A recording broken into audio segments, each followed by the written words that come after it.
Alors, bon matin tout le monde, bienvenue. Aujourd'hui, on a en fait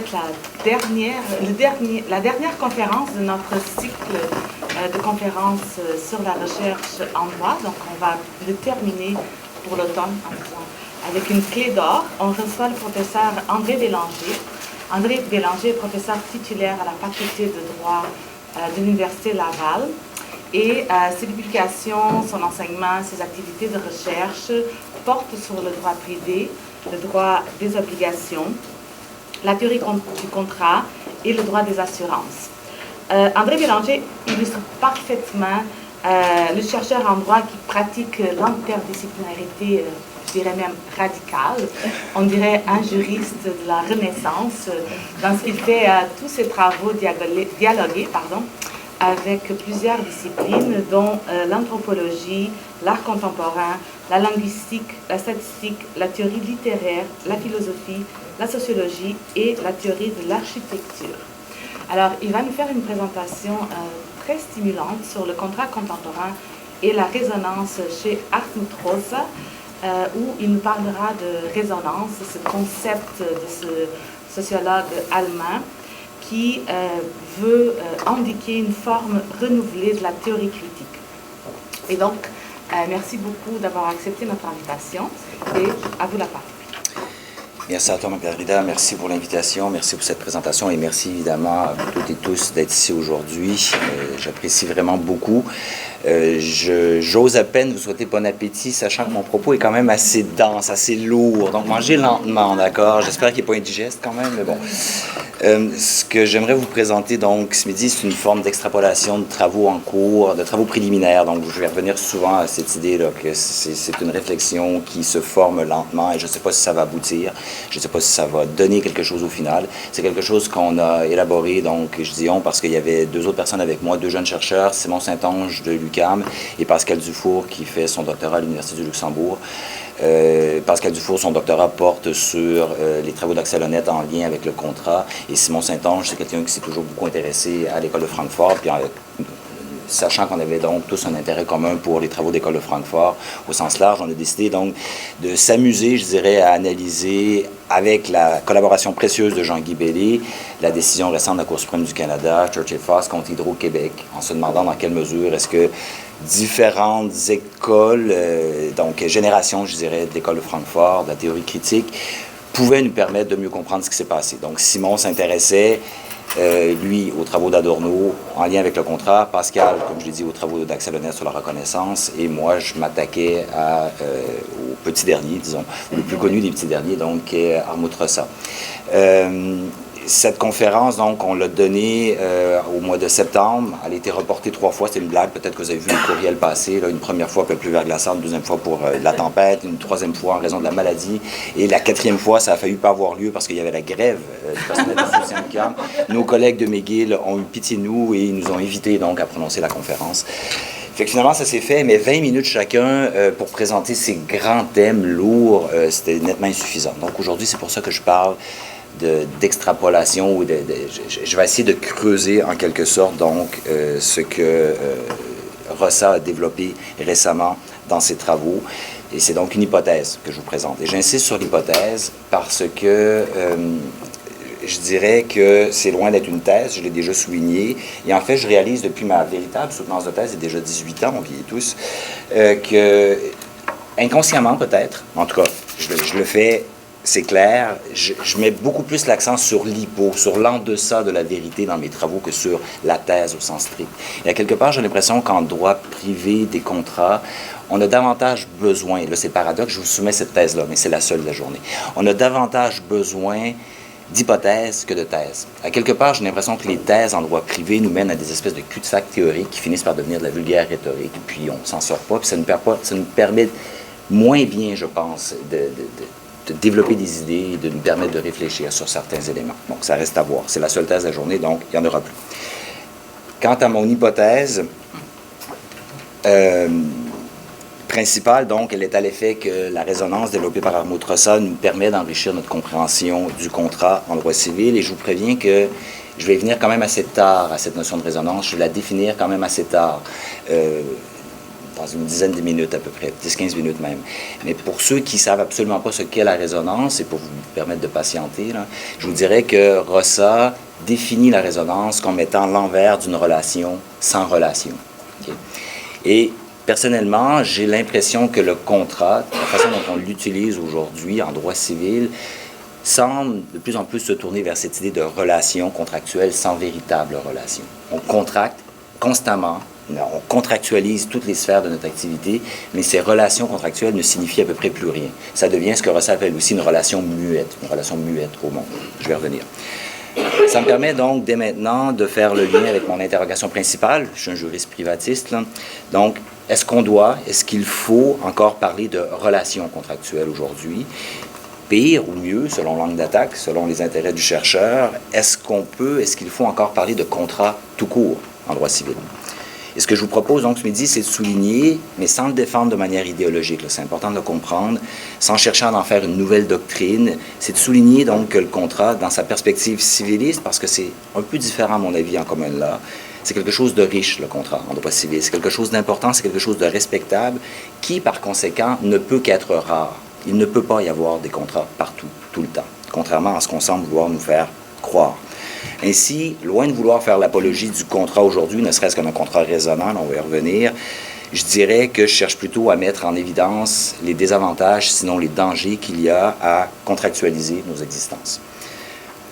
C'est, je crois, peut-être, vous me direz si j'ai tort ou raison, ce que les travaux de Rossa sur la résonance devraient me permettre dans un premier temps de souligner, c'est que le contrat implique donc une forme inévitable de résonance pour les parties, par définition, quand on considère la façon dont c'est expliqué en droit civil, la façon dont on est tenu de le justifier en droit, cette rencontre de volonté, et que cette résonance contractuelle, appelons-la comme ça, là, pour exister, doit s'ancrer dans une dimension inévitablement complexe, dense, parfois même laborieuse, qui exclut toute forme de facilité du processus contractuel, toute forme de célérité comme valeur première à rechercher donc dans le processus de la formation du contrat. Autrement dit, la richesse du contrat serait inversement proportionnelle à sa rareté en quelque part. Ou encore, là, si je peux le reformuler, la contractualisation contemporaine de nos vies sociales implique une absence de résonance, ce qui veut donc dire que trop de contrats aujourd'hui empêchent la résonance et donc trop de contrats tuent le contrat. Je voudrais donc me concentrer sur le noyau dur du contrat, que je passe ma vie de juriste, de professeur à répéter, j'y reviens tout le temps, c'est au cœur du Code civil, au livre 5e, pile au milieu des 10 livres du Code. Comment est formé le contrat officiellement? C'est par la rencontre des volontés. Okay? Et cette rencontre de volonté, elle s'exprime par des consentements qui sont censés être libres, bon, c'est une chose, mais surtout éclairés. Okay? Et là, c'est l'autre question. S'il y a tant de contrats dans nos vies, comment est-ce que nos volontés peuvent être aussi éclairées que nous dit le législateur qu'elles doivent l'être? Ce que je vous soumets maintenant, c'est ceci. Il ne peut donc y avoir de rencontre de volonté exprimée par des consentements libres et vraiment éclairés que s'il y a une part de résonance entre les parties. Or, comme on va le voir, la très grande majorité des relations juridiques et ou financières aujourd'hui, que nous qualifions aujourd'hui de contrats, comportent aucune possibilité, aucun désir, aucune perspective de résonance entre les parties. Donc, je précise que ce n'est pas un mal en soi, okay? C'est important. C'est tout simplement que le but n'est pas celui d'une relation contractuelle ou autre d'ailleurs. Le but se trouverait à être ailleurs. C'est une perspective qui est peut-être gestionariale, c'est une perspective d'efficience, c'est une perspective voire de contrôle peut-être, qui serait pas assumée. Et c'est peut-être ça la difficulté. Mais il n'y a aucune optique principale voulant qu'il y ait une volonté commune. Et insister, à mon avis, sur le rôle fondamental de la volonté pour la majorité des contrats, tel que je dois dire que je le fais encore. J'enseigne cette session-ci, obligation 1, et c'est ce que j'enseigne à mes étudiants, OK? D'où l'énorme malaise que j'ai, vous parlez de tout ça, mais bon.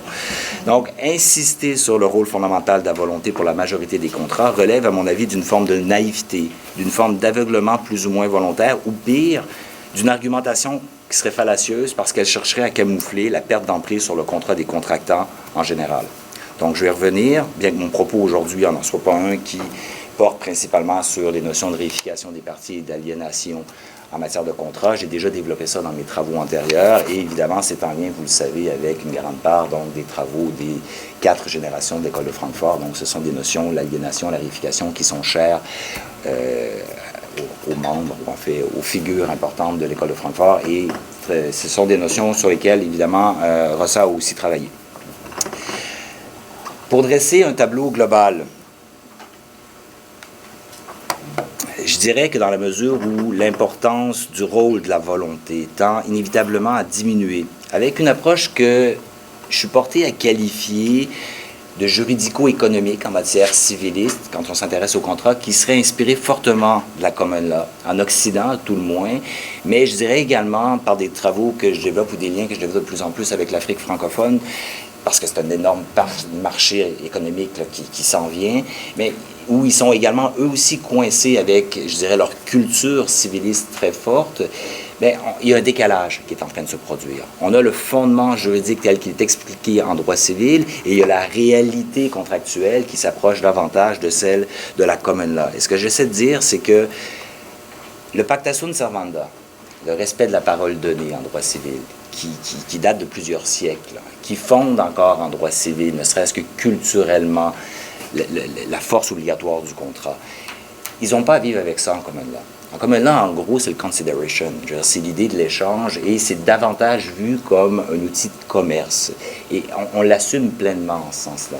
En droit civil, la façon dont il est justifié est donc en décalage avec la manière de l'utiliser sous une influence donc qui serait celle de la common law aujourd'hui. Et évidemment, ce décalage-là cause problème, à mon avis, pas seulement aux professeurs qui vont enseigner comment se forme le contrat aujourd'hui, alors que ça ne correspond absolument plus à la réalité. Là. À mon avis, ça correspond à un problème pour l'ensemble des juristes, alors qu'on utilise des notions fondamentales qui ne veulent plus rien dire, sauf pour nous. Mais il faut, à quelque part, essayer de se positionner par rapport à ça. Parce que c'est pas vrai que demain matin, on va trouver une solution qui va permettre aux gens de s'arrêter à la teneur de chacun de ces contrats. C'est absurde, c'est pas vrai. Les contrats, vous en passez, vous en concluez des dizaines par semaine. Je fais la même chose. Ça se fait sans qu'on veuille même y réfléchir. Donc, c'est une réalité avec laquelle il faut faire présentement. Donc, en somme, dans la mesure où la consideration de common law prend de plus en plus la place du pacta sunt servanda, désormais en droit civil, que l'on contracte de plus en plus donc dans cette optique de common law, à titre d'outil de commerce d'abord, pleinement économique, plutôt qu'à des fins, je dirais, plus globales, sociétales, afin de tisser des liens, puisque le contrat n'est plus perçu, et ça a déjà été le cas, mais il n'est plus perçu comme un phénomène de socialisation, se pose la question de savoir par quoi peut ou doit être remplacé, donc, le principe contractuel fondateur qui est ce pacta sunt servanda. Et aujourd'hui, vous allez vous en rendre compte, j'avance à tâtons vers l'univers de la résonance, tel que développé par Rossa, pour voir si on ne peut pas commencer à y trouver un début partiel de solution. Okay? C'est pas, je suis pas en train de vouloir régler tous les problèmes, loin de là. Okay? Je me permets d'embrasser très largement le contexte dans lequel s'inscrit le contrat, au risque, c'est toujours un danger dont je suis conscient, de flirter avec l'amalgame. D'ailleurs, quand j'écoutais la présentation de Margarita, je me disais qu'il faudrait vraiment que je change ma présentation sur le site de faculté. Je ne m'y habitue pas. À chaque fois que j'entends ça, j'ai vraiment l'impression que je fais n'importe quoi. Bon, donc mais il y a toujours ce danger-là. Mais à quelque part, ça me paraît, je le dis et je le répète, important d'aller essayer de nourrir notre réflexion de juriste qui est généralement fermée et repliée sur elle-même.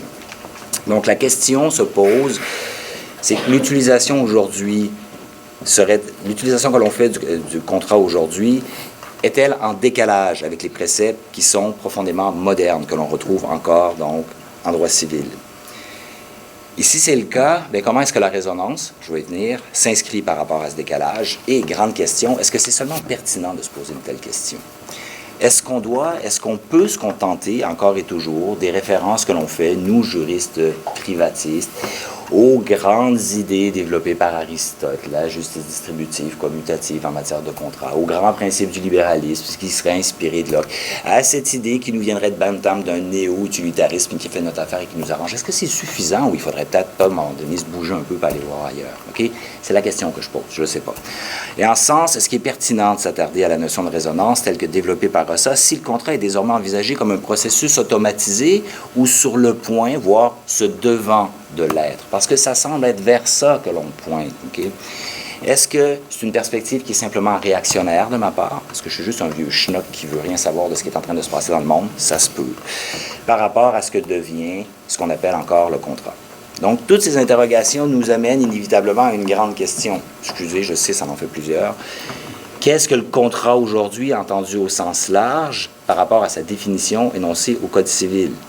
Et pour tenter un début de réponse, il y a une autre question qui se présente. Désolé, c'est une manie chez moi. Faut-il accorder une grande importance aux préceptes normatifs du législateur relatifs à la formation du contrat, cette fichue rencontre de volonté, ou est-ce qu'on ne doit pas faire comme les économistes et dire, ça n'a pas d'importance, on va aller de l'avant, le monde va continuer à tourner de toute façon, il va même rouler mieux. Donc, des questions comme ça, il y en a plusieurs. OK? En fait, les questions paraissent aujourd'hui aussi nombreuses que fondamentales. Je ne peux pas m'empêcher d'ouvrir une parenthèse ici. Je ne devrais peut-être pas, mais bon, c'est plus fort que moi. Les trois piliers du Code civil du Québec, voire la société libérale civiliste dans son ensemble, que sont la capacité juridique, le libéralisme, la volonté en fait, et la propriété, est-ce qu'ils sont encore pertinents aujourd'hui? Est-ce que ce ne serait pas possible d'envisager de repenser le contrat en marge, par exemple, de la propriété? Parce que je vous pose la question, la propriété, vous le savez, n'a pas été toujours présente dans toutes les sociétés. On n'a pas besoin de chercher loin, il y a plusieurs sociétés autochtones qui ont vécu sans propriété. On leur a imposé donc l'idée de propriété. Donc la propriété n'a pas toujours existé. Le contrat, par contre, lui, sous une forme ou sous une autre, a toujours existé. Dès qu'il y a deux personnes, il y a potentiel de contrat. Un pacte, une entente, une convention. Et le respect de cette entente, de ce pacte, appelez ça comme vous voulez, a évidemment été basé sur diverses choses. Donc, ça peut être basé sur des croyances spirituelles, ça peut être basé sur de la magie, ça peut être basé sur des conséquences purement utilitaires au sens le plus strict du terme, mais ça a toujours existé.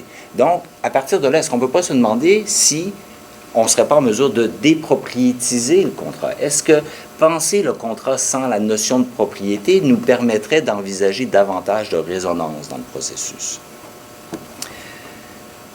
Parce que ce que j'ai en tête, c'est non pas ce que le contrat fait de notre société, mais davantage ce que la propriété a fait. Excusez, inévitablement, si on parle de l'école de Francfort, il y a une connotation marxiste au départ, bien que c'était une critique du marxisme, mais on n'a pas le choix, là. C'est peut-être un peu une cassette, Margarida. Mais il y a cette idée de l'accumulation des richesses. Et désolé, mais j'ai un malaise. Le contrat, c'est le véhicule par excellence de cette accumulation des richesses. C'est par le biais du contrat qu'il y a accumulation de la richesse dans la société. L'aliénation contractuelle, elle existe. Je vais revenir, mais je me suis intéressé à la question. Il y a toute cette fabrication de l'homme endetté qui se fait par le biais du contrat. Donc, sans propriété, est-ce que le contrat nous rendrait plus libres? Okay? Je ferme la parenthèse. Je sais que c'est une grande question qui ne peut pas amener de réponse simple et facile, mais il me semble que c'est le genre de questions qu'on se doit de se poser une fois de temps en temps. Et c'est donc pour tenter un début de réponse à ces grandes questions, trop nombreuses, que je vous propose donc de m'attarder aux travaux récents de Rossa et de les mettre en perspective avec l'utilisation contemporaine du contrat. Je me rends compte que je n'ai pas parti mon chronomètre. Donc, voilà. Je vais retrancher une quinzaine de minutes. Voilà, j'y suis. J'arrive au cœur de mon sujet, la résonance comme imaginaire contractuel. Donc, considérez bien l'idée de l'imaginaire contractuel. Et il est temps, évidemment, pour moi, maintenant, d'expliquer rapidement d'où vient l'idée de résonance pour Rossa et pourquoi je me suis intéressé. Donc, selon Rossa, la résonance à titre de forme renouvelée, la théorie critique, comme le dit Marc Derrida, renouvellement qui est important de souligner, se veut radicalement positif par rapport au pessimisme classique quand on pense à l'école de Francfort, se présente selon comme une espèce de solution au constat d'accélération de la vie sociale qui engendre, selon Rossa, l'aliénation, donc tel qu'il l'a démontré dans ses travaux. Pour aller très, très, très rapidement ici, l'aliénation... J'aime bien la façon dont Rossa l'a définit parce que ça touche notre manière de contracter. Rossa définit entre autres l'aliénation comme étant le fait de faire volontairement ce qu'on n'a pas véritablement envie de faire. Donc pensez encore une fois à tous les contrats dans lesquels vous vous engagez. Est-ce que vous avez véritablement envie de le faire ou vous dites que vous n'avez pas le choix de toute façon? Et même si vous vous sentez libre, est-ce que vous allez lire le contenu des contrats ou vous dites de toute façon, moi, je n'ai pas le choix? Là. Voilà, on le fait. Donc, est-ce qu'on veut se sentir libre et est-ce que le contrat, donc, ne sert pas d'abord et avant tout à cette idée d'aliénation au final. Et puisque j'ai utilisé les travaux de Rossa pour me questionner sur la question de l'accélération de la vie sociale, je m'intéressais au temps contractuel. En fait, c'était à l'invitation de Jérémy et de Vincent il y a plusieurs années à Montréal dans un colloque sur les 20 ans, je crois, du Code civil, 2014. le temps passe. Dans la mesure où j'utilisais les travaux de Rossa pour pointer sur un des problèmes, ce que Rossa appelle un des problèmes relatifs à la modernité tardive, là, et qu'il présente la résonance comme étant un remède potentiel, disons-le comme ça, pour être conséquent, si je m'étais intéressé à une part des travaux, il fallait que je vois si l'autre part pouvait apporter quelque chose au contrat. Mais honnêtement, je suis un peu collé sur l'actualité, je dirais, et ça m'embête. Je le soulignais à Margarida tout à l'heure. J'aurais préféré prendre 3, 4, 5 ans de recul par rapport aux travaux de Rossa qui viennent de sortir en anglais. Ils ont été traduits en français avant, ce qui est plutôt rare. Quand c'est sorti en allemand, je ne maîtrise pas assez l'allemand, je le maîtrise à peu près pas, surtout pas pour me taper le 800 pages du texte, c'est assez dense. Bon, les 800 pages ont maigri en français, mais même quand c'est sorti en français, il y a une espèce de buzz médiatique que j'apprécie vraiment pas. Et puis, je suis peut-être pire pour Rossa, là. Mais, et là, ça risque de se faire en anglais. Donc, une récupération d'un concept, c'est toujours délicat. Mais encore une fois, j'espère que ce que j'ai l'air de transmettre ici comme message, c'est que je n'utilise pas la résonance en matière de contrat parce que c'est un sujet à la mode. Je l'utilise parce que j'ai fait la gaffe peut-être de m'intéresser aux travaux de Rossa antérieurement et il faut voir si ça ne mène pas à quelque chose. Ceci étant dit, gadget intellectuel ou pas, je pense qu'il y a une véritable richesse à aller chercher au plan de la théorie du contrat. Je reviendrai. Donc, ce remède, disons-le comme ça, à l'aliénation contemporaine ou contractuelle en ce qui me concerne, mais il est important de préciser que la résonance ne doit pas être perçue comme une simple décélération. Okay? Rossa insiste là-dessus, là, et ça va être la même chose en matière de contrat. Il ne s'agit pas de considérer que demain, il faut prendre plus de temps pour contracter. C'est pas comme ça que ça va se faire. Il s'agit juste de faire le ménage dans ce qu'on fait, à quelque part. Et de se demander si ce que l'on veut véritablement appeler un contrat au plan juridique ne peut pas être considéré impliquer une part de résonance au plan sociologique, plus, entre autres, que d'autres éléments que l'on va mettre en évidence plus tard. Il ne s'agit pas de ralentir pour ralentir, donc le cliché ou l'exemple peut-être un peu facile que je peux donner, c'est qu'il y a bien des trucs pour lesquels on est super content que ça aille vite. Là. Personne ne veut revenir à la lenteur d'Internet des années 2000. Okay? Il y a plein de trucs pour lesquels la vitesse, c'est bien. Mais la question n'est pas là. Le problème n'est pas tant la vitesse que les relations sans relation, les relations muettes qui peuvent découler de certains de ces éléments.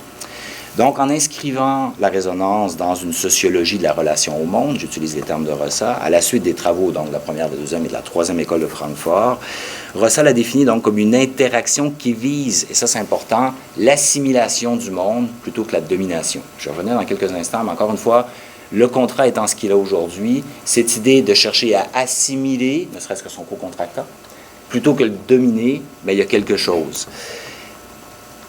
Autre élément, tout ça implique une part d'indisponibilité des individus et, disons, en matière de contrat, une forme d'autonomie contractuelle. Il faudrait qu'on soit véritablement apte à décider si l'on veut ou non s'engager dans une relation contractuelle et établir la teneur de l'engagement donc, dans laquelle on s'aligne. Et cette idée d'indisponibilité s'oppose évidemment à une forme de mise à disposition constante. En matière de contrat, tout se passe comme si on était constamment disponible à contracter. Ce qui, à quelque part, ne paraît absolument pas logique. Ça n'a pas véritablement de sens. Comment est-ce qu'on peut toujours être disponible à s'engager, considérant les conséquences de tout ça? C'est pas rien un engagement contractuel aux yeux du droit. Là. Puis ça a toujours eu une importance fondamentale. Donc, est-ce que c'est possible de s'engager si facilement, si fluidement, je dirais, dans une relation qui a des conséquences si importantes? Donc, comment peut-on être si disponible? Et à l'inverse, est-ce qu'il ne faudrait pas donc considérer d'abord et avant tout une forme d'indisponibilité? J'y reviens. Donc, ce constat qui est généralement accepté de l'accélération de la vie sociale, qu'on peut illustrer par ce que Rossa appelle la stabilité dynamique, c'est un peu l'image de la roue de hamster dans laquelle on est condamné à courir toujours plus rapidement, évidemment non pas pour avancer, on fait du surplace, mais pour éviter de perdre l'équilibre. Donc, ça se représente au plan socio-économique comme l'idée de la production pour la production. Il ne s'agit pas donc de progresser, il ne s'agit pas de cheminer de quelque façon que ce soit, il s'agit de toujours faire plus pour éviter le déclassement. Donc, c'est ça à quoi on serait condamné en raison de cette accélération de la vie sociale. Et là, c'est important de souligner aussi, Rossa, c'est ni le premier, c'est ni le seul à s'intéresser ici à ce constat de l'accélération de la vie sociale. Il y a évidemment Paul Virilio qui le fait en urbanisme. Il y a aussi, là je vois Vincent, je connais ton intérêt récent pour la biologie, mais également tes intérêts passés pour les liens entre Alice au Pays des Merveilles et le droit. Ben, tu iras t'intéresser à ce que le biologiste Leg Van Allen a fait. Il a élaboré, en fait, il a instauré l'hypothèse de la Reine Rouge en biologie. Donc je ne pourrais pas vous donner tous les détails de tout ça, mais la Reine Rouge, évidemment, là, qui disait à Alice qu'il fallait toujours courir plus rapidement pour faire du surplace et que si on voulait avancer, il fallait courir 2 fois plus vite. Donc voilà. Au plan du droit privé, je reviens à Rossa, tout ça donc s'appuie et se dynamise sur la contractualisation de la vie sociale et une tendance de plus en plus marquée à ce que j'appelle une efficience contractuelle. Il faut contracter toujours plus rapidement et à moindre coût. Okay? Tous les contrats qui nous sont présentés, pour lesquels on ne peut absolument rien dire si ce n'est que s'engager, on cherche de plus en plus à les faire pour que ça aille toujours plus vite. Pensez à toutes, par exemple, les affiches publicitaires qu'on retrouve sur le bord des routes en matière d'assurance où on dit que vous pouvez présenter une souscription à l'assurance en 30 secondes, en 3 clics. Tout se doit d'aller toujours plus vite, constamment là, en matière de contrat. OK, soit, mais on fait quoi de tout ça par rapport à la teneur, encore une fois, strictement juridique, quel contrat. Donc, on doit contracter toujours plus et toujours plus rapidement, idéalement, en un clic. En allant à l'essentiel, donc, on pourrait dire que la résonance en tant que théorie sociologique, c'est comme ça qu'il faut l'aborder, alors que je ne suis pas sociologue, c'est important de le dire, je ne suis qu'un juriste privatiste qui a été formé en droit privé pur et dur, OK, c'est important de le dire, donc d'où le danger de l'amalgame, OK. Donc, cette résonance traite des conditions sociales qui favorisent ou qui entravent les relations. C'est comme ça qu'il faut le comprendre. Et quand je parle de relations, tout de suite, moi, quelqu'un qui s'intéresse à la théorie du contrat, j'ai tout de suite le contrat qui s'allume. Okay? Qui dit relation, de quelque nature qu'elle soit, j'ai cette idée de contrat toujours. Je précise donc, c'est important qu'il ne s'agit pas de produire plus de résonance non plus. Okay? La résonance, elle se caractérise essentiellement par le fait qu'elle ne peut pas être produite ni systématiquement, ni intentionnellement. Okay? C'est la recherche de cette résonance, elle est considérée comme Rossa comme étant quelque chose d'important pour la vie bonne, okay? Autre notion importante dans l'école de Francfort, mais on ne la produit pas comme telle. Elle se réalise, elle dépend largement des conditions géographiques, historiques, culturelles, et là, c'est peut-être là que je dérape, c'est peut-être là qu'il y a un intérêt. Moi, j'irais, à partir du moment où on parle de culturel, ben, j'irais jusque dans le juridique et potentiellement dans le contractuel. Mais dans la mesure où je qualifie le contrat comme étant un artefact social, ben, c'est pas vraiment surprenant. Je me facilite la tâche. Pour moi, le contrat, ce sont des couches complexes, d'où mon intérêt à les fouiller un petit peu partout à l'extérieur du droit, qui, au final, forment inévitablement quelque chose que les juristes appellent un contrat, mais qui est éminemment complexe au plan sociétal, okay, et au plan juridique, inévitablement. Donc, les travaux de Rossa se développent et s'insèrent. Là, c'est la séance de name-dropping, vous m'excusez, là. Se développent et s'insèrent à l'intérieur d'un spectre qui est énorme, qui vont, comme on l'a souligné tout à l'heure, inévitablement, je dirais, des travaux de Marx jusqu'aux travaux de Charles Taylor, avec qui Rossa a étudié, en passant inévitablement, quelque part entre les deux, par les travaux d'Adorno, de Fromm, d'Habermas et de Honneth. Okay? Donc, ça en fait quand même, c'est énorme comme corpus. Rossa partage la conclusion centrale selon laquelle l'aliénation est un obstacle à la vie réussie, pour le dire simplement, ce qu'on retrouve de manière assez fréquente dans l'école de Francfort, ce qui est un problème, à mon avis, en matière contractuelle. Mais il tente donc de comparer cette description en négatif avec son contre-concept, disons, positif. Donc, c'est d'où son optimisme, je dirais, par rapport au pessimisme usuel pour l'école de Francfort, qui est celui de la résonance. Donc, préciser peut-être rapidement que Honneth, par exemple, a fait a présenté des trucs plus ou moins similaires par rapport au contrat, en fait, ou en droit, où ça pourrait être intéressant, d'où l'intérêt pour Pascal Dufault, comme je le disais, de s'y intéresser dans sa thèse de doctorat. Mais Rossa, pour me distancer par rapport au travail de Honneth, considère que la résonance est plus globale que la reconnaissance développée par Honneth, et qu'il s'agit donc d'un concept plus universel qui inclut inévitablement, donc par définition, des concepts tels que celui de la résonance, voire celui de la justice. Et là, encore une fois, s'il nous parle de la justice qui serait quelque part partie prenante de la résonance, bien, je suis désolé, mais à titre de juriste, je ne peux pas faire autrement que me sentir interpellé. À moins, et là, je ne veux pas avoir l'air cynique, là, à moins qu'on considère qu'il n'y a plus de lien à faire entre ce qu'est le contrat aujourd'hui et la notion de justice contractuelle. Okay? Ça se peut. Donc, dernière précision théorique, pour vous dresser donc l'espèce de cadre dans lequel tout ça s'inscrit, et j'espère que je ne pervertis pas complètement ce qu'est la résonance, mais Rossa donc décrit la résonance avec 3 axes fondamentaux. L'axe vertical qui implique donc des relations résonantes à des grandes idées comme l'art, l'histoire, la religion, la nature, donc où on se sent en communication quelconque. Là, il faut faire attention, parfois ça peut avoir l'air un peu New Age, je ne maîtrise pas assez. En fait, c'est important de dire, je ne sais pas, toi qui as parlé récemment, je ne sais pas s'il le dit encore ou dans sa conférence récente, mais jusqu'à tout récemment, Rossa disait qu'il avait encore de la difficulté à résumer simplement le concept de résonance. Donc, si lui a de la difficulté à le faire, ben, imaginez la job que j'ai. Je suis mal barré. Mais c'est donc cette idée de se sentir connecté, disons-le comme ça, donc, avec, pour ce qui est de l'axe vertical, donc, je pense que ça, c'est assez facile à comprendre. Donc, si on s'intéresse à la religion, si on s'intéresse à l'art, si on s'intéresse à la nature, à l'histoire avec un grand H, c'est qu'on en retire, on en ressent quelque chose.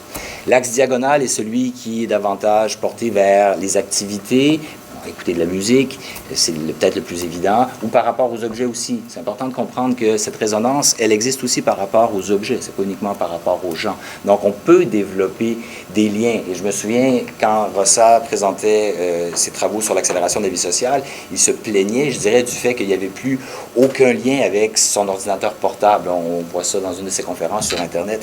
Puis il dit que ses premiers ordinateurs, son premier, ou en tout cas, il leur donnait des noms. Et maintenant, on les change tellement rapidement que ne fait plus la distinction, donc ça passe. Donc cette idée de résonance, elle peut aussi exister avec les objets, donc ce qui intéresse évidemment pas le contrat.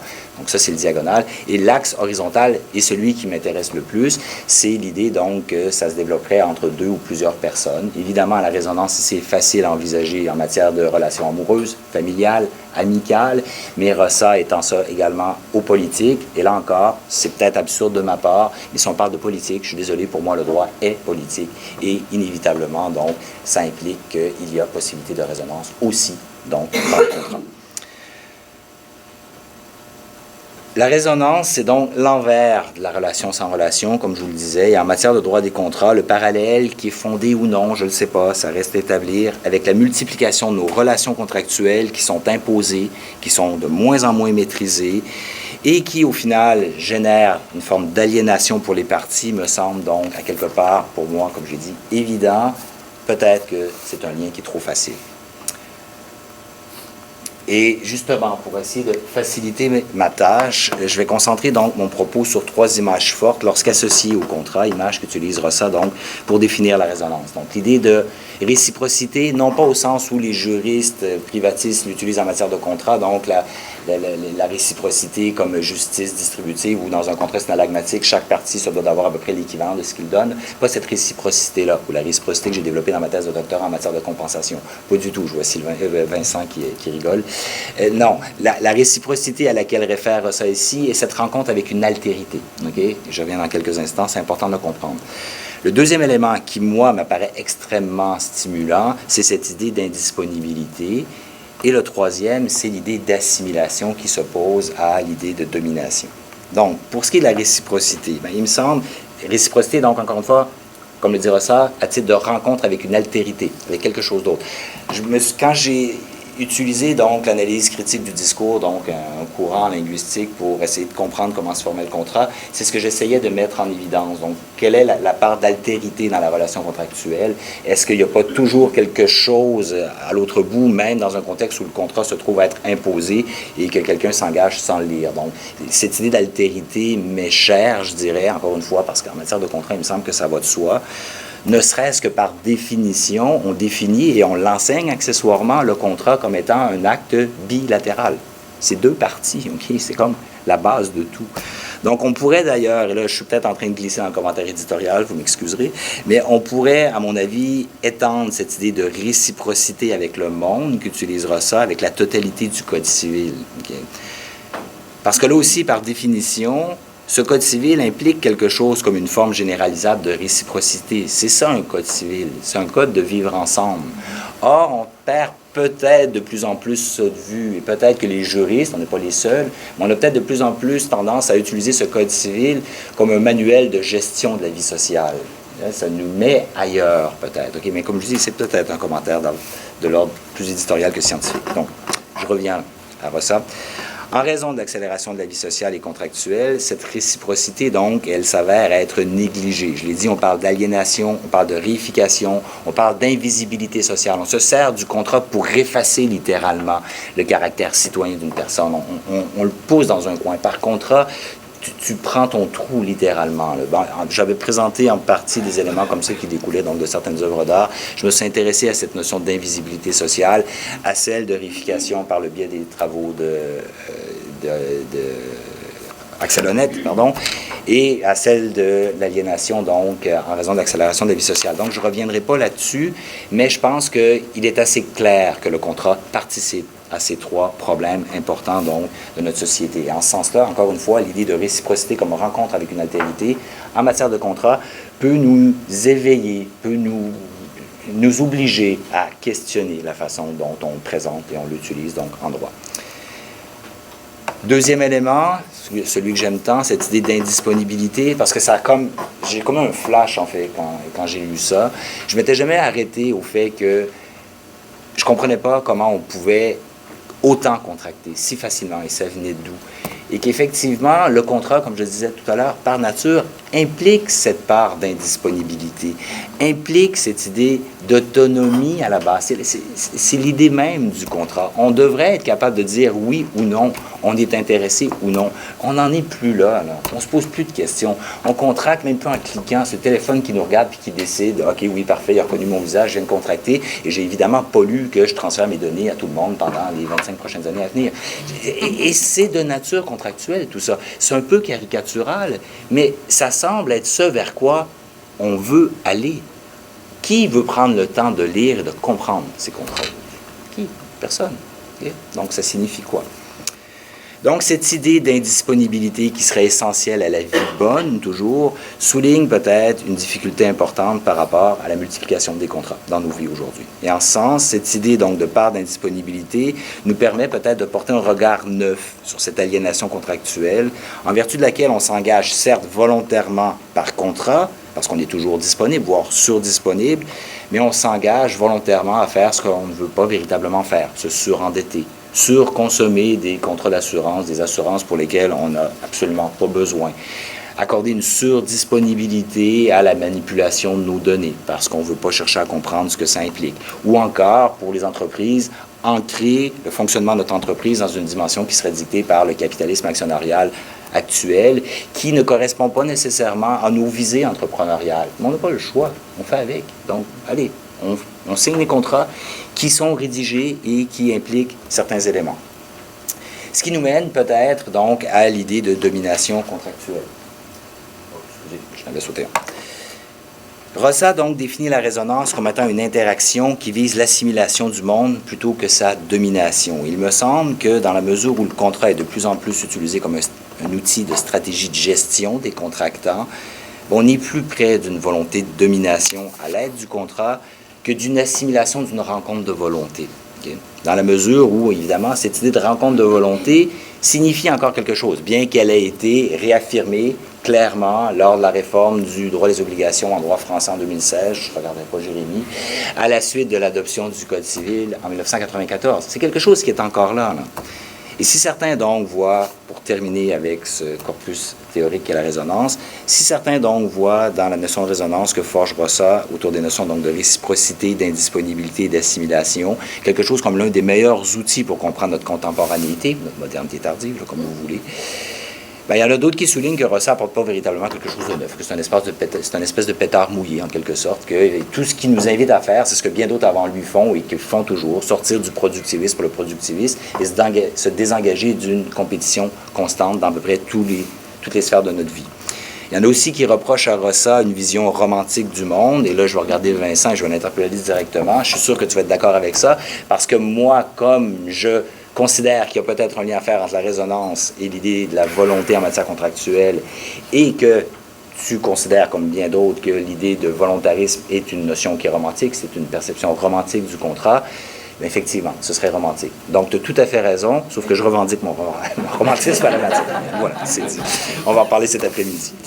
Donc, ainsi, en matière de contrat, dans un contexte où les contractants sont de plus en plus perçus les uns par rapport aux autres comme des risques à gérer au mieux ou des bassins de données à algorithmer, c'est de plus en plus ça le contrat. On cherche à contrôler notre vis-à-vis. Okay? C'est vraiment ça. Le recours à la résonance, ça me semble être déjà pas mal comme potentiel de réflexion.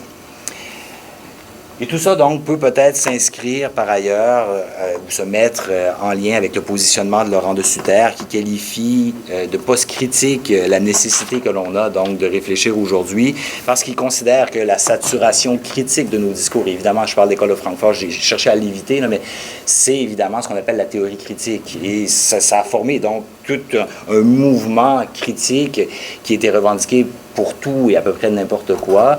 Et Laurent de Sutter dit, bien là, faites attention, il est peut-être temps de passer à autre chose, parce que par définition, celui qui critique a toujours raison. Ce qui fait que quand on critique, ça nous rend bête, ça empêche la réflexion, finalement. C'est des propos que mon collègue et ami Bernard Melkevic partage, parce que selon lui, la critique en droit, ce n'est qu'une posture, c'est une mode, et ça ne signifie plus rien. OK, vrai. Sauf qu'il ne s'agit pas simplement de critiquer l'accélération contractuelle. J'espère que vous allez comprendre ça, c'est important, OK? Mais de vérifier si cette solution qu'est la résonance peut se présenter comme une espèce d'apport dialectique pour nous aider à réfléchir par rapport à cette accélération de la vie sociale et contractuelle. Donc, l'idée, c'est que la résonance ne fait que s'ajouter à notre bagage théorique, nous permet de mieux comprendre le contrat, au final. C'est en ce sens, donc, que la résonance peut être d'une certaine utilité, que ça, à ce qu'elle met en exergue le contrat à titre de relation obligationnelle qui peine désormais à trouver une justification juridique. Mais encore une fois, est-ce qu'à titre de juriste, on doit se soucier de ça, du fait que le contrat n'a aucun sens? Est-ce que c'est une question qui est pertinente? Moi, ce malaise-là, je l'ai quand je l'enseigne. Okay? Honnêtement, là, quand je vois mes étudiants, j'ai l'impression de leur enseigner un truc qui n'a absolument rien à voir avec la réalité, il y a ce malaise-là. Mais la société va continuer de rouler, là. Donc, est-ce qu'on doit se poser ces questions-là? Je ne le sais pas. OK, autre précision importante, il ne s'agit évidemment pas de soutenir qu'en vertu de la résonance, il faudrait qu'on ait des espèces de frissons contractuels. OK, c'est important de comprendre. Que l'on doit connecter avec son contractant comme on peut le faire à l'écoute d'une musique qui nous touche, mais de nous demander, et là c'est important, par rapport à mon intérêt pour la théorie du contrat, si à la base, disons sociologiquement parlant, il n'y a pas toujours un fond de résonance dans le contrat basé sur la volonté des parties, plus à tout le moins que toutes ces théories qu'on a cherché à élaborer en droit ces 30-40 dernières années pour venir chercher à rééquilibrer le contrat. L'idée de fraternité contractuelle qui a été mise en avant par Mazot, l'idée de solidarisme contractuel qui a été remise à la mode par Jamin à la suite des travaux de Demog, tout le courant relatif à la moralité des contrats qui a été mis de l'avant par la Cour suprême à la suite des affaires Banque nationale contre Saucisse et Banque nationale contre Houle, alors que de la moralité, il y en a de moins en moins plus le temps passe. Plus on en parle, moins il y en a. Mais c'est pas grave, on continue à le justifier comme ça. Tout va pour le mieux dans le meilleur des mondes contractuels. Donc, on cherche à développer des théories qui sont, à mon avis, d'abord et avant tout idéologiques, alors que la résonance nous ramène à quelque chose de peut-être plus concret, peut-être plus sociologique. Je ne le sais pas. Et là, c'est l'utilisation qu'on en fait, évidemment, qui peut, elle, devenir idéologique. C'est le danger. Donc, pour aller à l'essentiel, je dirais que la résonance en matière de contrat, c'est quelque chose comme l'anti-fantasme du contrat automatisé et hyper efficient de ce que l'on tend à appeler aujourd'hui les smart contracts, que l'on voudrait généralisables. Smart contracts qui concernent certes uniquement l'exécution, okay? On ne parle pas encore de formation du contrat. Les smart contracts, ce n'est qu'un mode d'exécution des obligations qui découlent d'un contrat en amont, mais qui, couplé au processus d'adhésion contractuelle qui est lui-même de plus en plus automatisé, tend à faire des contractants des parties qui sont de plus en plus muettes et figées par rapport au processus. Il y en a même qui soutiennent que la blockchain à la base des smart contracts, vous le savez, là, c'est partout maintenant, permet de remplacer la confiance en matière de contrat, ce qui est une approche éminemment économique. Mais moi, j'aime bien rappeler que Cornu disait que la confiance était l'âme des contrats. Et là encore, j'ai peut-être tort et peut-être que je vis mal, mais je ne peux pas m'empêcher de tisser un lien entre la résonance et l'idée de contrat animé versus l'idée de contrat mort, sans confiance, sans âme, automatisé. Et ici, je me permets, si vous voulez bien, de prendre appui sur un bref passage de L'Homme sans qualité de Musil, ça fait très début 20e siècle, qui dit « Qu'est-ce qu'une âme ?» Il est facile de la définir négativement. C'est très exactement cela en nous qui se rétracte quand nous entendons parler de séries algébriques. Je suis désolé, mais j'ai l'impression que si Musil écrivait la même chose aujourd'hui, il parlerait donc de séries algorithmiques. Okay? Et certes, la perspective peut aussi être envisagée sous un angle plus optimiste. Par exemple, en se basant sur les travaux intéressants de Marc Alizard, qui voit, lui, par le développement des smart contracts, l'avènement potentiel de ce qu'il appelle un crypto-communisme, qui serait détaché du marché, alors que l'on sait très bien que la façon dont se développe le contrat aujourd'hui est éminemment collée à ce que le marché nous impose. Ceux qui me connaissent savent que cette idée d'un crypto-communisme ne serait pas pour me déplaire, OK? Mais, honnêtement, j'ai beaucoup de difficultés à le suivre. Je n'ose pas appeler ça un délire. Mais voyant ce qui est en train de se passer avec le contrat aujourd'hui, je doute fortement, OK, qu'on soit capable de se détacher des espèces de dérapages spéculatifs qui existent présentement en matière contractuelle. Non. Là aussi, je vous repose la même question, vous m'excuserez, mais est-ce que le juriste doit se positionner par rapport à ces dérives? Est-ce que c'est notre rôle? En ce qui a trait à la théorie des contrats, donc, l'avantage d'une prise en compte de la résonance, c'est d'être assez vaste pour englober tous les discours, une bonne part de ces derniers, développés donc depuis une trentaine d'années, comme je l'ai dit, 30-40 ans, l'équité en matière de contrat, la moralité contractuelle, le solidarisme, la théorie relationnelle, la théorie du don, la fraternité contractuelle, l'analyse critique du discours. Donc, il y en a eu plusieurs, OK, des théories. Tout en donnant, à mon avis, un meilleur fondement argumentatif à ces derniers, qui sont souvent taxés à tort ou à raison d'idéologique, comme je le soulignais. Et il faut préciser que la résonance, si elle est assez globale pour inclure, par exemple, la fraternité et la solidarité, en matière de contrat, tout le moins, n'implique pas, a priori, ces dernières, puisque, et là c'est important ce que je dis, elle n'est pas synonyme de relation uniquement sympathique, la résonance. Elle est également synonyme de relation antipathique. En ce sens, elle porte, à mon avis, moins flanc à une critique d'idéologisme gentil et naïf. On peut se souvenir du bon mot de Carbonnier qui, lorsque le solidarisme contractuel est revenu à la mode, a dit, écoutez, on a voulu faire du mariage un contrat et là, voilà qu'on cherche à faire du contrat un mariage. Comment? Oui, effectivement. Donc, en ce sens-là, il faut comprendre qu'on peut détester franchement quelqu'un, s'y opposer vigoureusement, tout en étant en résonance avec lui, tout en connectant pleinement, ne serait-ce que sur le plan contractuel. Et je dirais même qu'en matière de contrat, c'est d'ailleurs important qu'il en soit ici, car il ne s'agit pas tous, évidemment, de devenir amis et de s'imaginer que par l'intermédiaire d'un contrat résonnant, on va tous devenir copains. Okay? L'idée n'est pas là. Ce délire de multiplication des amis, je le sais à Facebook, ça ne m'intéresse pas. La résonance implique aussi et surtout une part de friction, d'indisponibilité, d'opposition entre les parties. Ce qui sous-entend, et là, est l'essentiel par rapport à notre manière contemporaine de contracter, une forme inévitable d'écoute, un échange intellectuel, une assimilation. On n'est pas loin ici de la bonne vieille idée du marchandage, tout simplement. Okay? Mais c'est justement cette approche que l'on tend à éloigner aujourd'hui. Par notre approche qui est de plus en plus automatisée, on cherche à éviter ces frictions-là. Il doit y avoir de moins en moins de confrontation entre les parties. Il doit y avoir une adhésion béate, si ce n'est pas à la limite une adhésion inconsciente, une recherche donc d'adhésion fluide au processus contractuel. Je me demande si Zygmunt Bauman ne parlerait pas d'une adhésion liquide ici. Donc ça dérape, okay, littéralement en matière de contrat. Cela dit, l'intérêt du recours aux travaux de Rossa, à ce stade très préliminaire de ma réflexion, n'est pas tant cette perspective globalisante que l'éclairage du contrat à titre de remède au mal contractuel contemporain, voire, comme le mentionne Simon Saint-Onge, donc avec qui on a élaboré à l'origine cette réflexion, de faire du contrat une espèce de véhicule subversif. Et ça, je ne trouve pas ça inintéressant. Mais les juristes, a priori, on est conservateurs. Donc, l'idée de subversion, ça gratte, OK? On n'aime pas ça. Ce qui fait que si vous êtes récalcitrant à l'idée de contrat comme outil de subversion sociale, eh bien, envisagez plutôt l'idée, justement, de récalcitrance. J'emprunte les termes de récalcitrance ici à la juriste Antoinette Rouvois, je ne sais pas si vous la connaissez. Et l'idée, c'est de le distinguer, donc distinguer la récalcitrance en matière contractuelle de la simple opposition. Parce qu'il n'y a pas d'opposition possible en matière contractuelle. Il n'y a pas de tyran, il n'y a pas d'ennemi concret auquel on peut s'opposer par rapport au phénomène contractuel.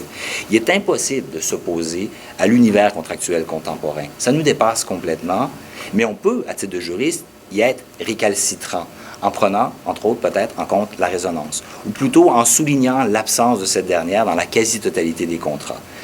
Ainsi, la prise en compte de la résonance en matière de contrat peut faciliter une telle récalcitrance et nous permettre peut-être de nous gouverner à nouveau par le biais du contrat, tel que le prescrit tout simplement d'ailleurs l'article 1378 et ainsi que l'article 1385. Et oui, Vincent, je suis romantique. Donc, de manière que je qualifierais peut-être de plus sommaire dans une perspective normative et peut-être plus positiviste, là, comme on dit en droit civil. Les travaux de Rossa sur la résonance me permettent de poursuivre 3 objectifs principaux. Donc, d'abord, arrimer le contrat aux règles juridiques qui permettent sa création et qui se basent toujours sur le volontarisme, c'est important de le préciser. Dans un deuxième temps, améliorer la cohérence de l'adéquation aux besoins d'une majorité d'individus et non pas simplement une petite caste qui a la toute-puissance juridique et économique. Et enfin, favoriser l'appropriation de la maîtrise de l'outil contractuel par toutes les parties. Donc, premier élément. Si le contrat est un outil de vie sociale, bien, on peut affirmer que, paradoxalement, l'une de ses assises juridiques fondamentales, le volontarisme contractuel, qui est réaffirmé aux articles 1378, 1385, 1399, excusez-moi d'y revenir, mais je veux aussi souligner que ce ne sont pas des articles qui sont cités 4 fois dans les 20 dernières années. Ils sont cités constamment. Ils servent de justificatif à tous les jours par la jurisprudence. Okay? Donc, je ne suis pas en train d'être complètement décalé de la justification que l'on donne au contrat. On réfère constamment à cette base volontariste en matière de contrat. Or, elle n'est à peu près jamais respectée, ou au mieux, elle est respectée à minima dans le processus contractuel. Est-ce qu'il faut, au plan juridique, s'en contenter, s'en soucier, s'en inquiéter?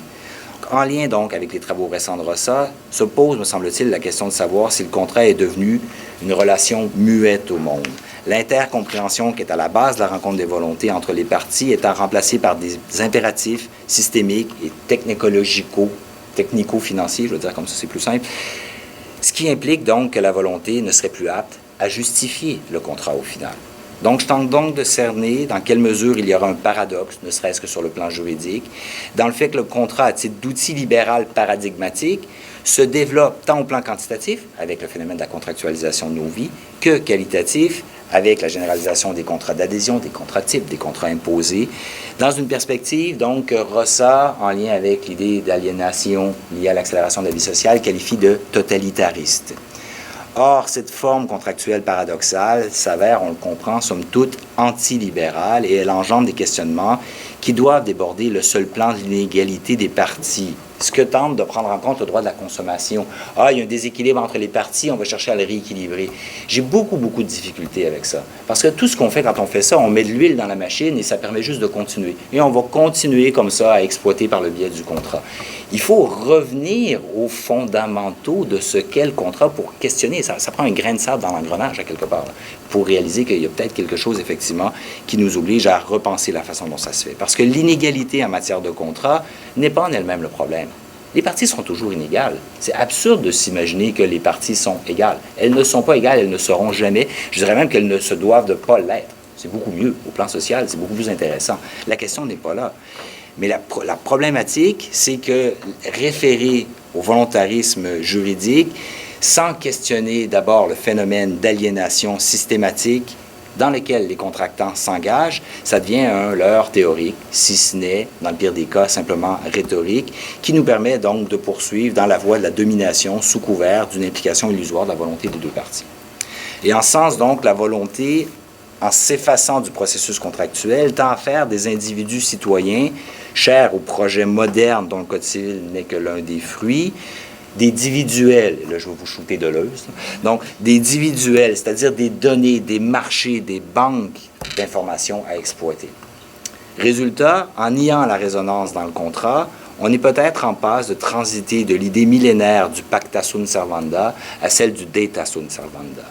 Ce n'est non plus la volonté des individus qui justifie le respect des contrats, mais notre soumission aux métadonnées, des données qui se doivent d'être respectées. Ainsi, la résonance ne tente que de déindividualiser les contractants, de revenir, est-ce que c'est seulement possible, est-ce que c'est juste un positionnement réactionnaire, encore une fois, je ne le sais pas, mais de revenir à une idée d'accord entre les parties. Et là, accord, résonance, musique, bon. Or, en se basant sur Rossa, par un détour vers Habermas, c'est lui qui le fait, là, mais bon, et en référence donc à ce qu'il considère être une résonance intersubjective, il semble que ce ne serait pas inéluctable, cette situation-là, que le contrat pourrait véritablement exister. Donc, tout ceci comporte un élément central par rapport au contrat qui fait de ce dernier, donc, d'abord un outil de vie sociale et nous permet de nous recentrer sur la perspective moderne, toujours, modernité à poursuivre, ou encore, donc, de nous attarder aux fondements humaniste quelque part, donc, dans cette idée de rencontre de volonté au contrat. Et là, lorsque je parle de réhumaniser le contrat et le lien contractuel, ben, j'ai peur de faire peur. J'ai peur de donner l'impression de pointer vers une forme d'idéologie. Je suis évidemment sensible à toutes les critiques développées par rapport au beau discours sur l'humanisme, entre autres évidemment à la suite de la Deuxième Guerre mondiale, là, ça va de soi.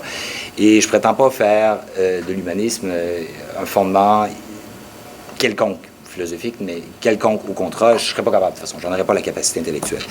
Mais je me contente de pointer tout bêtement, si vous me le permettez, vers le projet contractuel civiliste qui est basé sur cette volonté et donc sur le processus éminemment humain qui est encore, officiellement, à tout le moins, le contrat, en vertu du Code civil. Je ne fais qu'appliquer le droit positif, rien d'autre. Et comme je ne fais que lire le code et l'enseigner, donc accessoirement, ben, je suis coincé avec cette fichue base. Il faut bien que je fasse avec, j'ai pas le choix.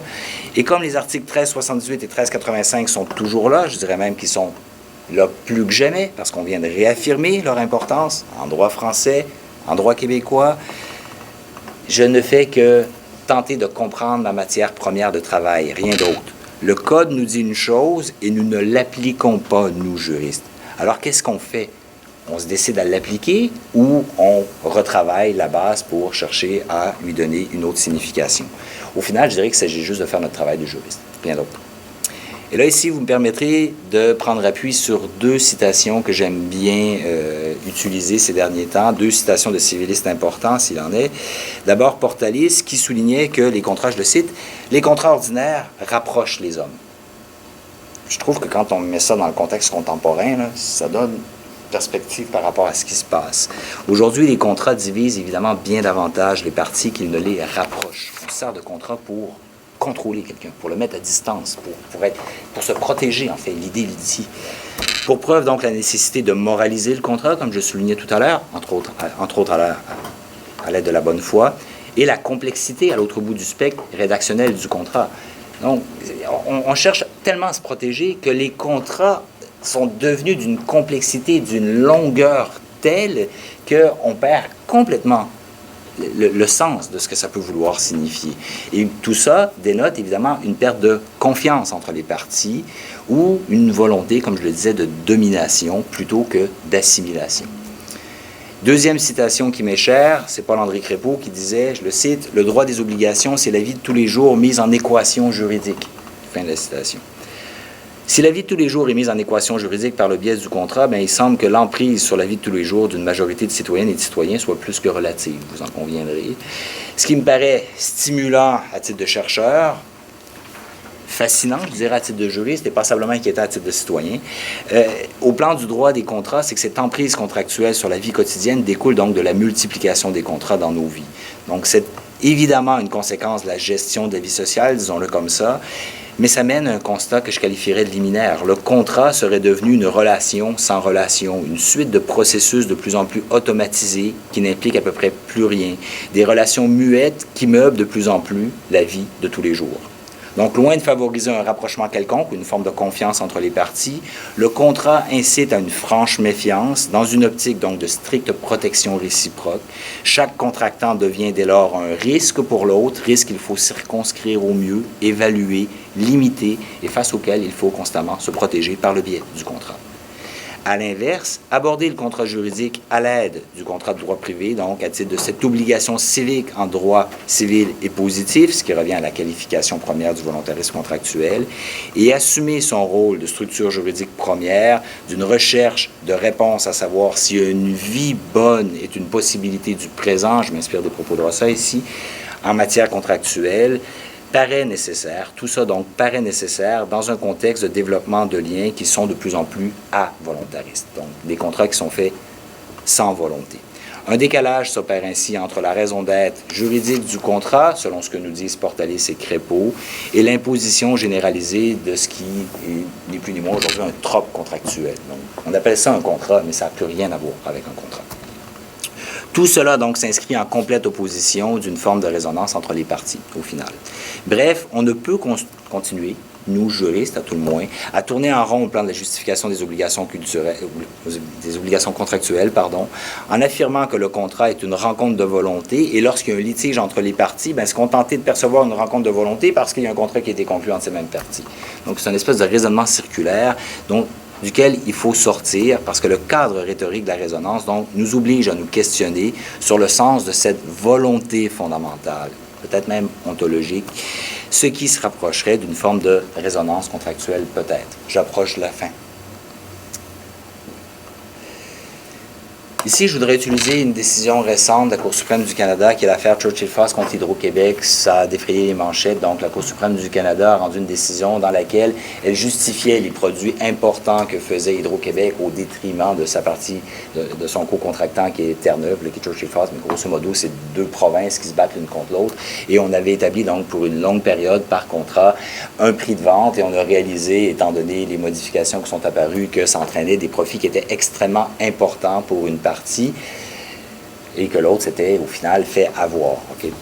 Je ne veux pas revenir sur cette décision-là, mais ce qui est important de comprendre, c'est que sous le couvert de la bonne foi, le fait qu'on ait justifié ce profit qui est extrêmement important, mais tout ça s'inscrit dans une logique du capitalisme actionnarial contemporain qui est le nôtre. Le profit ne sera par définition jamais assez élevé aux yeux des actionnaires. C'est pour ça que les gens achètent des actions. C'est pour faire du profit. Donc, si on s'arrête à la légitimité d'un profit dans une relation contractuelle, ben, ça va être sans fin. Je veux dire, c'est de limite. Plus il y en a, mieux c'est.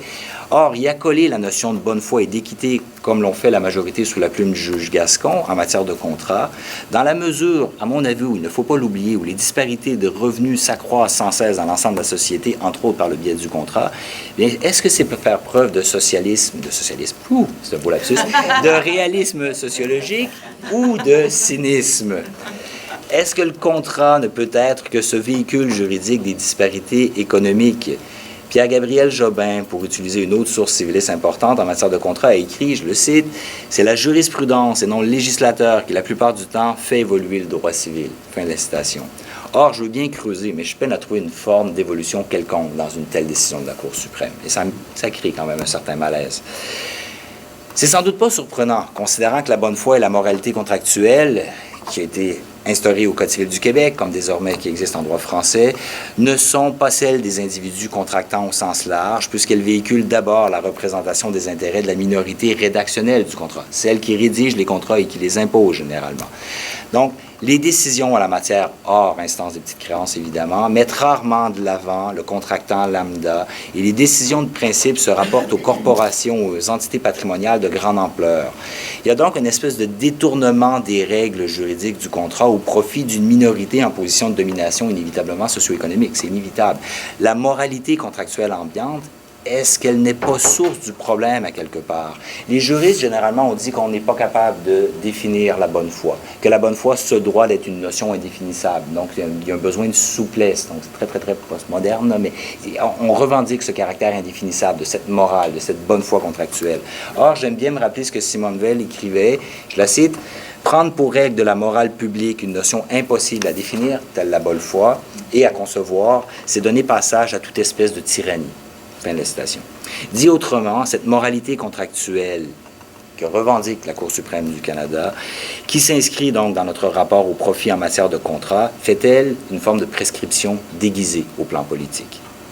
C'est dans cette perspective qu'il est pertinent d'explorer le potentiel de la résonance afin de recentrer le fonctionnement du contrat dans sa dimension journalière, triviale, plutôt qu'aristocratique. J'entends le terme ici au sens où si vous avez la force informationnel, stratégique, économique, bien, vous rédigez ou vous imposez le contrat. À défaut de quoi, bien, vous vous pliez, vous y adhérez et il n'y a pas de possibilité donc de réflexion. La résonance, donc, nous permettrait peut-être de rediriger le contrat vers l'ensemble des individus plutôt qu'entre les mains d'une caste politico-économique dominante.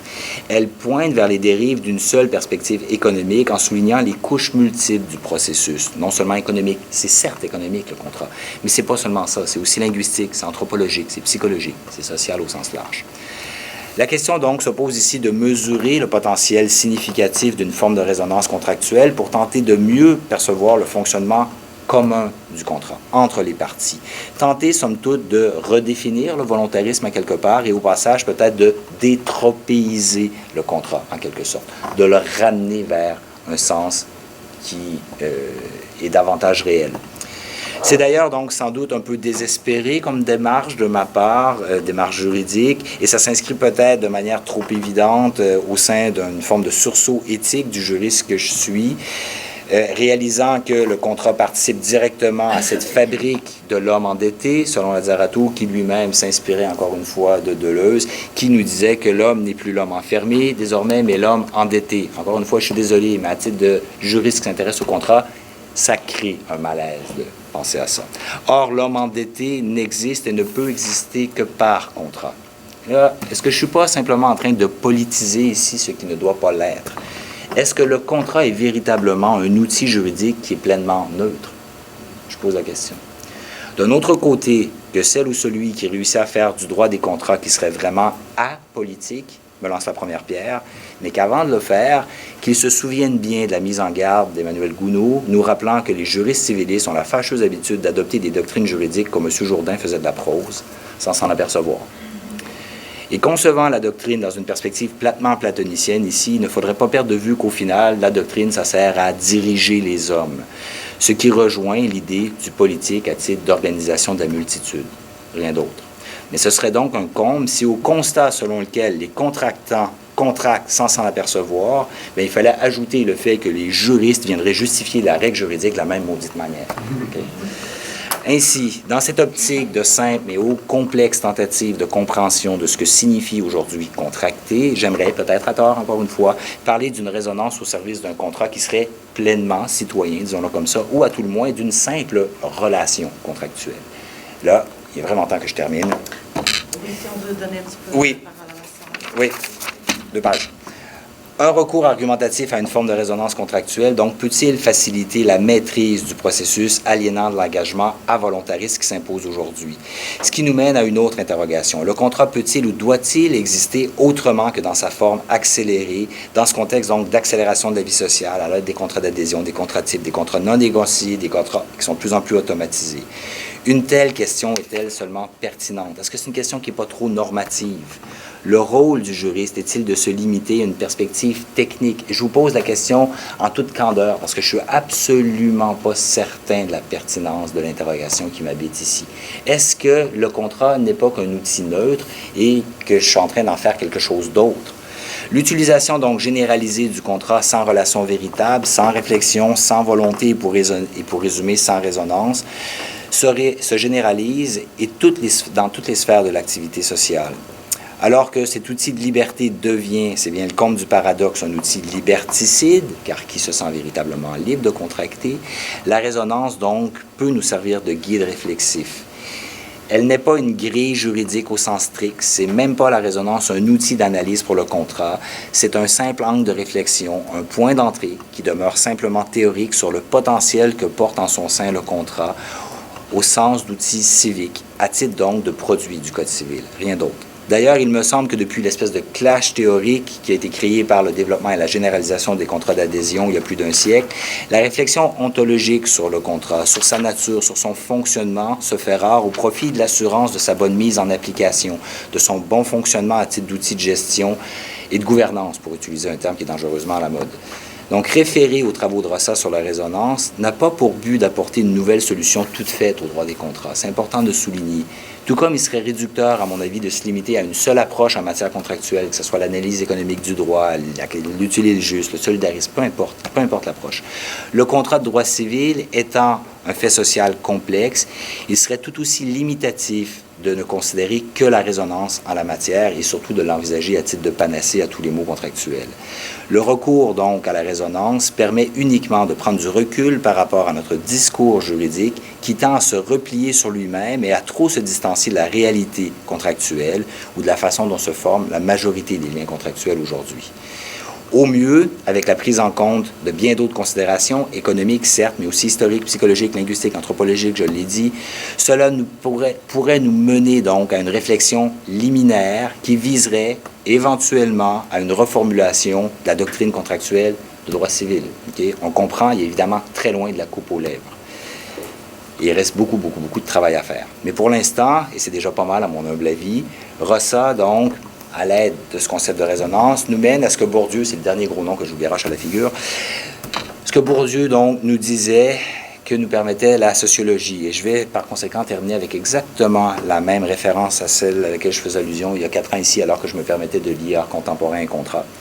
Les travaux sur la résonance de Arnould Rossa envisagées par le juriste et accolées au droit des contrats nous libèrent en nous libérant de notre illusion de liberté contractuelle. Non. Merci. Merci.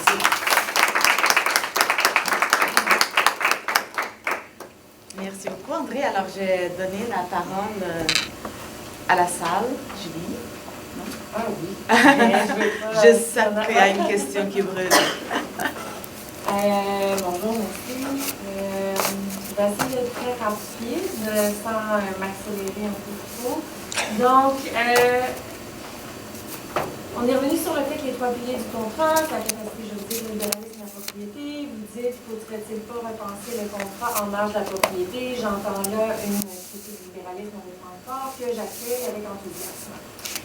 Parler d'assimilation plutôt que de domination, je parlerai en utilisant d'autres concepts de Rosa, d'appropriation transformative plutôt qu'instrumentale, un concept que je trouve infiniment intéressant. J'ajouterai à ça que je pense que pour qu'il y ait résonance, il doit y avoir une certaine acceptation de vulnérabilité de la part du sujet. Ça m'amène à penser peut-être aux théories qui disent que la vulnérabilité peut être au fondement même de ce qui nous constitue, et donc accepter qu'il y a une transformation qui se fait dans le rapport à la vérité. Or, à ma grande surprise, je vous entends parler de véritable autonomie contractuelle, et je vous entends dire qu'on devrait être capable d'être autonome. Il me semble que c'est là un point d'achoppement en philosophie sociale. Ma question serait la suivante. Être indisponible ne serait-il pas peut-être, pour être conséquent, renoncer au sujet libéral autonome et parler d'un sujet vulnérable? Oui, mais à partir de là, il n'y aurait plus de contrat et j'aurais un fichu de problème. Comprenez-vous ce que je veux dire? C'est parce que le contrat, c'est parce que... Et vous avez tout à fait raison, mais la difficulté que j'ai à titre de juriste privatiste, c'est de rattacher le contrat à ce qui semble être, à mon avis, ce qu'il y a de plus important et qui lui permet donc de donner le plus de sens au plan juridique, c'est cette volonté. Et là, cette volonté, quand je parle de l'autonomie contractuelle, c'est le lien que je fais là. C'est pas une question de mettre de côté la vulnérabilité.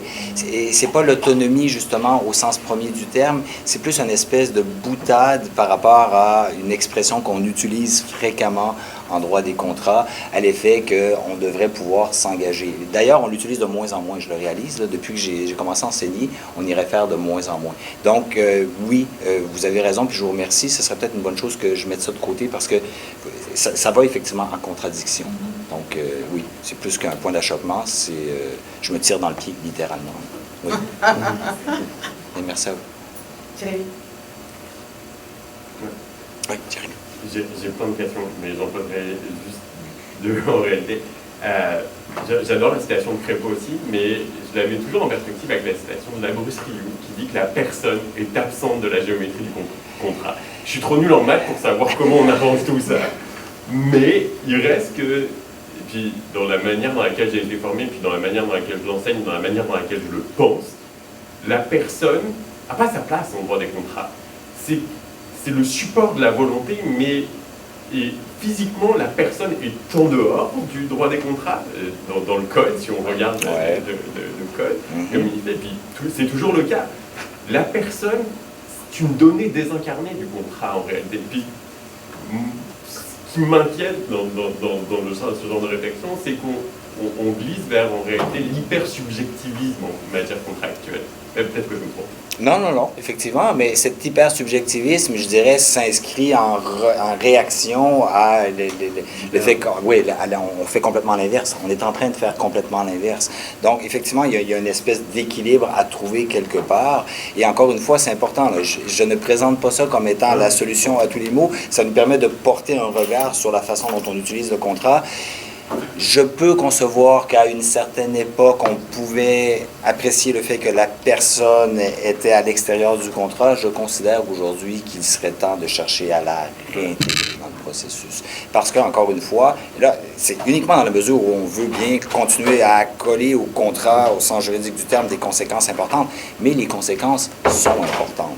Et de dire que ça n'a pas d'impact sur les gens, j'ai un... Voilà. Mais oui, je te suis parfaitement. Tout à fait. Ah, oui, moi je me demande si on n'est pas dans un phénomène de révolution scientifique de Thomas Kuhn. C'est-à-dire qu'on a le consensualisme, qui est une théorie dominante, dont on sait qu'elle a des failles. Et elle n'est pas remplacée parce qu'un scientifique ne jette jamais sa théorie à la poubelle jusqu'à ce qu'il y ait une autre théorie. Et je crois que la bonne solution pour moi, c'est à ce moment-là de dire, voici la théorie. Elle a des failles, c'est-à-dire la présenter comme telle. C'est une théorie dominante. On sait qu'en partie, elle ne fonctionne pas, mais on n'a pas trouvé jusqu'à présent l'autre solution. Et je crois qu'en le disant, vous avez à ce moment-là, encore les écrits toute cette masse de jeunes chercheurs qui partent à la course, là, d'essayer de trouver une autre solution. Et honnêtement, je m'interroge sur l'autre solution parce que j'ai séjourné à un moment donné en Allemagne, puis une des choses que les gens m'avaient expliqué, c'était avant la Deuxième Guerre mondiale, que le contrat, la substance du contrat était devenue, les gens se promenaient avec des charrettes pour aller payer, parce que le marché avait été complètement dévalué, et donc les tribunaux avaient dit qu'on va se correct, on va mettre la moralité dans le contrat. Qu'est-ce qui est arrivé? Une montée du droit administratif. Tout était devenu dirigé par l'État, puis on a vu de la dérive ensuite. Hein. Alors, vous avez raison, s'il n'y a plus de contrat, qu'est-ce qu'on va faire? Alors, dans mon esprit, effectivement, le fait de dénoncer, grâce, je vais lire sur Rosas, c'est visiblement très intéressant, je ne le connaissais pas. Je pense que c'est intéressant d'y réfléchir, mais il faut être, je pense, humble. On n'a pas trouvé, en tout cas, moi, je n'ai pas trouvé d'autres solutions. Et il faut continuer à dire, le consensualisme, c'est un construit juridique. Moi, je fais de l'interprétation des lois. Je dis l'intention du législateur, c'est un construit juridique. Arrêtez d'y croire. Mais on n'a pas trouvé mieux, là, présentement. Et donc, ce serait un peu, vous avez dit, est-ce que le juriste, qu'est-ce qu'il doit faire? Voici ma réponse. Je me demandais quand même, est-ce que vous avez aussi, parce que vous êtes beaucoup dans l'évolution technologique dans votre présentation, est-ce que vous avez fait des rapports entre ça et puis les philosophes de la technique? Non, en fait, pas de manière assez poussée là, pour... Parce que je pense qu'il y a vraiment des pistes là, intéressantes où ils vont dire que du genre qui est lu, par exemple, oui. Là, où la technique, elle n'est jamais neutre et elle fait en sorte, elle se régénère elle-même. C'est comme un être vivant et elle poursuit sa propre finalité. Alors, ce que vous décrivez me semblait beaucoup aller dans le sens de ces philosophes. Mais il faudra encore que je m'éloigne du droit. Là. On peut toujours lire. Oui, exactement, tout à fait. Mais vous avez parfaitement raison. Parfait. C'est d'ailleurs comme ça que je le présente à mes étudiants, mais je pense que tous les professeurs de droit des obligations n'ont pas le choix, donc de dire que c'est ce qu'on a de mieux. Mais j'ai sincèrement l'impression que depuis peut-être une vingtaine d'années, je ne sais pas, je n'étais pas là avant, mais j'ai vraiment l'impression que la faille, elle va en s'agrandissant, puis on se contente de dire, c'est tout ce qu'on a. Je suis d'accord, mais à un moment donné, il va falloir que, encore une fois, on cherche à commencer à penser, à envisager autre chose. Ça, c'est comme si on se détachait de ça. Et j'aime bien l'espèce de paradoxe, j'en parlais hier avec Jérémy et Vincent hier soir, du fait que on appelle un smart contract un contrat intelligent, alors que tout le monde s'entend pour dire que c'est pas le cas, alors qu'effectivement, en droit, il y a de moins en moins de contrats, puis la Cour suprême s'amuse à dire dans Richard Contime que les contractants sont de moins en moins intelligents. C'est des gens, donc, qui ont une intelligence toute relative, disons. Donc, l'intelligence est évacuée du contrat, le processus contractuel se vide, mais de façon technique, donc, on se réapproprie le terme. Et c'est un peu l'appel que je lance aux juristes, c'est peut-être le temps de se réapproprier les termes juridiques fondamentaux. Je veux dire, le contrat, ça me semble pas être une pécadille au plan social, là. Ça me semble être quelque chose d'important et qui s'inscrit effectivement dans un ordre juridique, politique, libéral, plus ou moins en déroute. On ne refondra pas tout demain matin. Ceci étant dit, je m'intéresse de plus en plus à l'idée de contrat dans dans les économies dirigées. Puis je veux dire, parce que là aussi, il va falloir y revenir inévitablement. Donc, se pose ces questions-là. Mais oui, je suis tout à fait d'accord avec vous. Mais voilà, on sait qu'il y a une faille, mais à mon avis, il faut la nommer tous les matins. Il faut la voir. Bon. André, je dirais que, merci beaucoup. Je pense que l'application, c'est un concept très récent pour moi aussi. Mais je pense que tu fais une application qui pourrait avoir l'effet d'un changement de paradigme, j'ai l'impression, très intéressante. J'aurais un commentaire par rapport à ce qu'a dit Jérémy, parce que chez Rosa, comme tu sais, résonance, c'est pas un concept subjectif. Oui. C'est un concept de la relation, oui. N'est-ce pas? Et ça, c'est très important. Et si j'ai bien compris ce qu'il dit, ça exige cette réciprocité, où il dit il y a d'un côté une ouverture au monde et l'autre me répond. Il reconnaît mon existence, ma présence. Et c'est vrai que sur le plan des contrats qu'on fait à chaque jour, même quand on appelle, il n'y a pas de réponse. Il n'y a pas d'autre de l'autre côté de la ligne. Mais c'est vrai, en plus, c'est de plus en plus des robots, en fait. C'est des robots. Alors, je pense que pour ça, ne serait-ce pour cette prise de conscience, ça me semble vraiment révolutionnaire et très, très, très intéressant. Ça, c'est un premier commentaire. Mais je te poserais la question, imagine qu'on raconte l'autre histoire des contrats. L'histoire qu'on peut aussi raconter du contrat comme étant l'outil de résistance à la domination, l'outil qui protège les droits des personnes vulnérables, l'outil, dans un monde sans contrat, les personnes vulnérables s'en sortent pas mieux. Est-ce que tu ferais exactement la même analyse? À mon avis, quand on est en matière de contrat, le pendant positif des contrats, là, il y a résonance inévitablement, parce que le contrat en soi implique justement une forme de résonance inévitable. Il y a friction, il y a entente, on négocie. Donc, je ferai le même constat, mais à titre de reconnaissance de la chose. Et là, on est, à mon avis, davantage dans l'ordre du véritable contrat. Parce que si une personne vulnérable est protégée par contrat, ça veut dire qu'elle a réussi à se faire entendre. Ça veut dire qu'il n'y a pas invisibilité sociale. Ça veut dire qu'il n'y a pas aliénation. Est-ce que tu comprends ce que je veux dire, là où je veux en venir? Donc, je ferai le même constat, mais de façon positive. Et à mon avis, oui, ça existe, et ça, c'est important de le comprendre, ça existera toujours, les contrats. C'est toute la richesse de l'idée, d'ailleurs, le contrat de gré à gré, mais ça, c'est ce dont je vais parler cet après-midi plus, mais dans le de gré à gré, le gré, ça veut dire en sanskrit ce que l'on désire, et en latin, ce que l'on souhaite.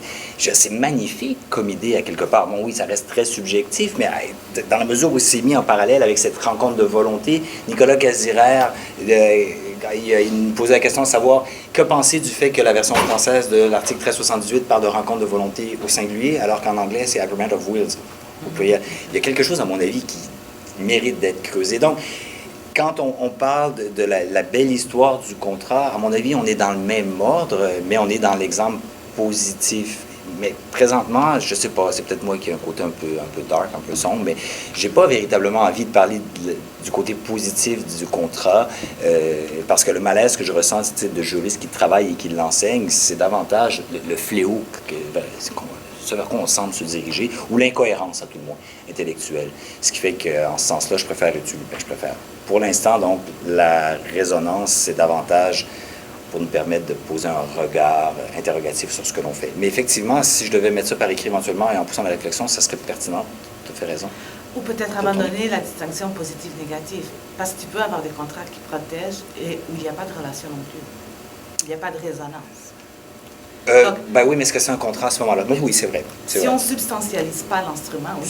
Mais ça dépend de... Je ne sais pas, peut-être tu as une idée très substantialisée de qu'est-ce qu'un contrat. Oui, effectivement. Cette question. Oui, tout à fait. Tout à fait. Ben, romantique, oui, c'est vrai. Peut-être trop. Romantique de ce monde, unissez-vous. Non, on va terminer comme ça, je rigole. Voilà. Malheureusement, on n'a plus le temps pour d'autres questions. Trop parlé, Merci beaucoup, c'est vraiment très, très intéressant. Et nous avons un petit cadeau pour toi. Oh, Pour souligner le passage.